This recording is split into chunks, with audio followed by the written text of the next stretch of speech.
So 3 months ago, at a pastoral associates retreat, Jean-Bor and I thought that March 15th would be perfect for flower communion.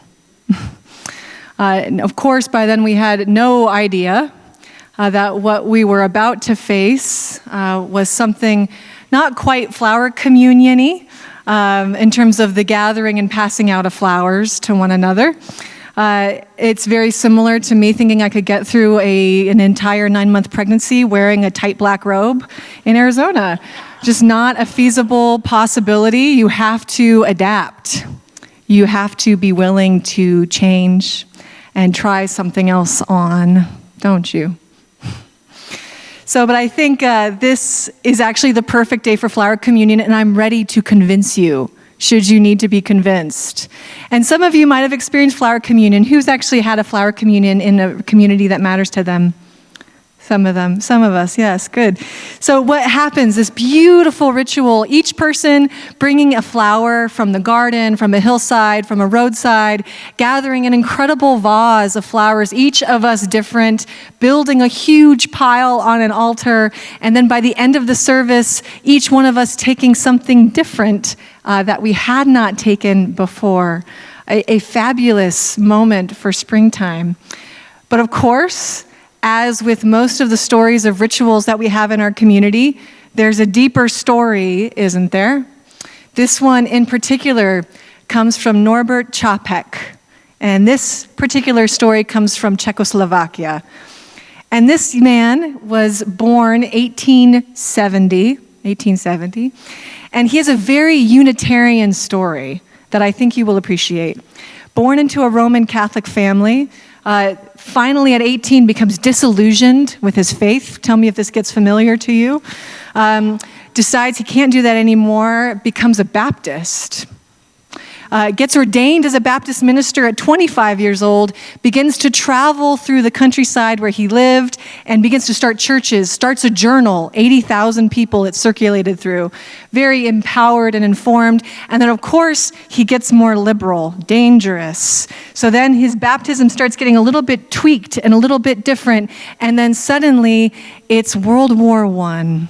And the state doth not appreciate a liberal person. So Norbert and his first wife move to the United States as refugees. And when they arrive, his wife actually dies. But upon arrival, this Czechoslovakian refugee Baptist minister finds a community. But of course, liberalism followed him, so he undergoes a heresy trial. So now he's in a heresy trial as World War I rages, trying to build a family in this community, and realizes, I can't do it. This isn't for me. I have nowhere to go. And just as World War I ends, he and his new wife, an incredible librarian, decide to sell their home, to buy their voyage back to their homeland. And what happens? But the payment falls through. So they have to rent an apartment in New Jersey, right? I heard this happens. I'm from California, but I hear this happens. So then you have to rent an apartment in New Jersey. And while he's renting an apartment in New Jersey, he begins to do what a parent would do when you have small kids at home and you can't stand it anymore. He sends them off to Sunday schools. You go try them. You can picture him saying, go try them and tell me what you think. And guess which one those children liked the best? Reverend Carla already knows the story, yes. A Unitarian, yes. So the kids come back home telling the story about a Unitarian church and this free-thinking faith, and the parents decide to go back to church. So there they are. They finally meet the Unitarian Association president, and they get promised financial resources to start one of the first Unitarian churches in Czechoslovakia. Like you do. They go back to Czechoslovakia, they buy a medieval palace, and they call it Unitaria. Yes, this is that cool. This happened. This is your history. And while they're building that community, this ritual emerges. So it goes that Norbert Čapek was a little bruised from his religious upbringing, and that his services were mostly lectures. No music, no hymn singing, no prayers, no rituals, just the ideas, that matter. Does that sound familiar to some of the things we do here sometimes? Yes. So just the ideas, but then he realizes this doesn't feed the community. There's something missing. And he says he's walking down a hillside when he sees just the flowers blooming on the trees. And he knows he cannot do bread and wine communion because for some of the people in his congregation, they can't. For them, that it might have been too hard to do. Some of them are Catholic, some of them are Orthodox, some of them are Jewish. So they're not going to do bread and wine communion. Does this sound familiar too? Yes, this is true. This is only 100 years ago. We're still there. So what does he decide? We will each bring flowers. And we will each bring flowers to our church. We will bless the flowers as a sign of our connectedness, of the radiant beauty of our uniqueness, and we will bless these flowers as the source of our communion. That is where that ritual comes from. What happens next, though, is World War II. So there that family goes, this flourishing Unitarian community in Czechoslovakia. His partner leaves, having been ordained as a Unitarian minister to the United States. And Norbert Čapek decides to stay behind. And when he stays behind, the Gestapo gets him and his daughter. And of course, he's too liberal for the Reich. So he is sent to Dachau, where he dies. Now, his wife, who was a minister in the United States, telling everyone about flower communion, would not know this until the end of the war. So this ritual is not just our beauty and uniqueness, which would be a little bit like thinking water communion is about where we traveled that summer. No, there's a story with roots that connect us to a people who have survived this before. What I want to offer is the tenacity of our tradition that says we will adapt in the face of every circumstance, and we will connect in the face of every circumstance. This is our tradition. This is our tradition. We come from this lineage of people. And as we enter a cultural moment not unlike theirs, a time of empire, a time of illness, a time of unraveling, we also have this connection and this possibility to be together. So this is our task. Before we send each other off in a way we've never sent each other off before, in a way that we haven't been this way before, where we'll be meeting virtually, or we might choose to be in a deeper Sabbath. But you have 3 tasks only, besides staying alive. 1, be changed. Let's be changed. Perhaps this is an opportunity to do things differently in a good way. Perhaps this is an opportunity where your relationships must be deepened because we've never needed each other like this before. Be willing to be frustrated with everything about the internet because you've never had to use it or depend on it like this before. The bravery we share is not in braving a meeting because we're fearless of a virus. That's not the bravery.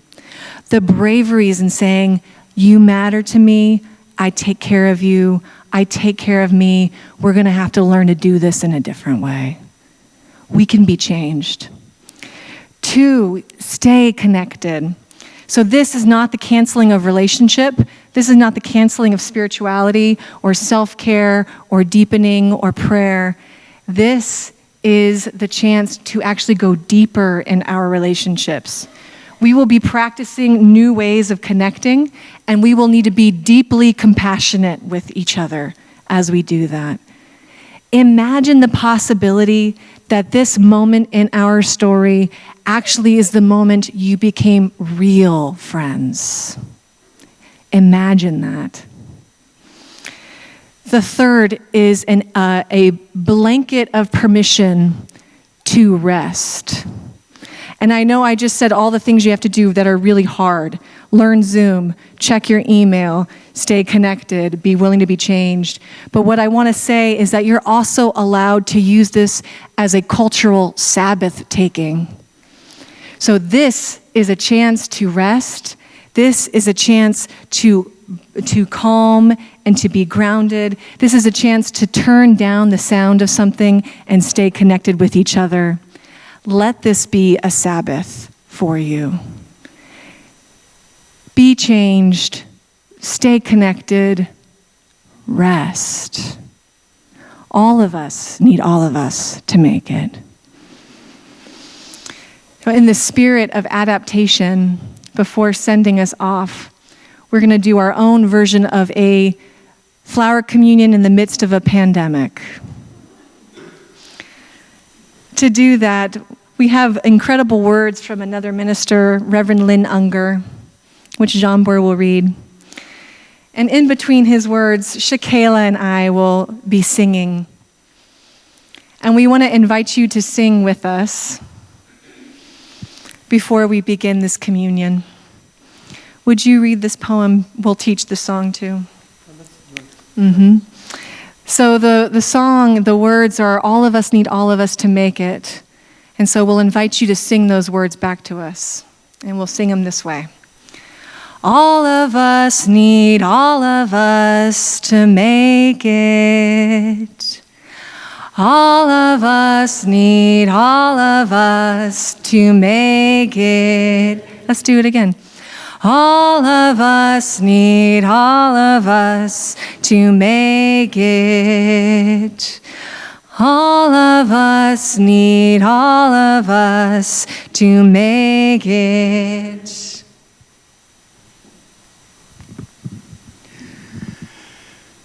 What if you thought of it as our Jewish brothers and sisters consider the Sabbath, the most sacred of times? Cease from travel. Cease from buying and selling. Give up just for now on trying to make the world different than it is. Sing, pray, touch only those to whom you commit your life. Center down. All of us need all of us to make it. And when your body becomes still, reach out with your heart. Know that we are connected in ways that are terrifying and beautiful. You could hardly deny it now. Know that our lives are in each one another's hands. Surely that has become clear. All of us need all of us to make it. Do not reach out your hands. Reach out your heart. Reach out your words. Reach out all the tendrils of compassion that move invisibly where we cannot touch. All of us need all of us to make it. Promise this world your love, for better or worse, in sickness and in health, so long as we all shall live. All of us need all of us to make it. Thank you. For our flower communion, we choose to touch each other's lives, not through touch alone, but by our ability to stay connected. Norbert Čapek could hardly imagine how a ceremony such as the one he imagined walking down a Czechoslovakian road would be touching us and supporting us now. These flowers that have surrounded you, we invite you to now take one, each of you, And we will let these flowers be the extension of our connection to one another. We will sing a favored hymn, Spirit of Life, 4 times. Each time we will invite you to do something different with this flower. The first time we invite you to hold the flower close to your own life, knowing that your life is valuable as we sing. The second time we invite you to touch the flower of someone else's flower, a little bit like Jean-Bour was talking about earlier, but to touch the flower of someone else's flower and maybe someone else's flower as you sing, a symbol that we are connected. And the third time, I invite you to imagine the ways we are connected to Tucson, that our choice to gather the way we will is an act of care and connection to the people in our community. And then last, I invite you to imagine that your flower is connected to our world, because if that had not been made clear to you by now, it certainly is to all of us. So Jane will lead us in music. We will sing together the words printed in your order of service, and I will guide you each time with your flower. So holding it this time in honor of your own life, perhaps touching your hand or your heart, these words and this music dedicated to the care of your own body and the body of your family. Spirit of life, come unto me, sing in my heart all the stirrings of compassion, blow in the wind, rise in the sea, move in the hand, giving life the shape of justice, roots hold me close, wings set me free, Spirit of life, come to me. Reaching out to touch the flower of someone near you. Spirit of life, come unto me, sing in my heart all the stirrings of compassion, blow in the wind, rise in the sea, move in the hand, giving life the shape of justice, roots hold me close, wings set me free, Spirit of life, come to me, come to me. Reaching out to each other and the community around us. Spirit of life, come unto me, sing in my heart all the stirrings of compassion, blow in the wind, rise in the sea, move in the hand, giving life the shape of justice, roots hold me close, wings set me free, Spirit of life, come to me, come. Now for our wider world everywhere. Spirit of life, come unto me, sing in my heart all the stirrings of compassion, blow in the wind, rise in the sea, move in the hand, giving life the shape of justice, roots hold me close, wings set me free, Spirit of life, come to me, come to me. Thank you. Remaining wherever it is you are with your flower, Jambor will extinguish our chalice, a symbol of our connection and our community in person one last time together. May you know that you belong in the deepest sense, and may we stay connected, may we be changed, and may you find rest knowing that you are not alone. Go in peace.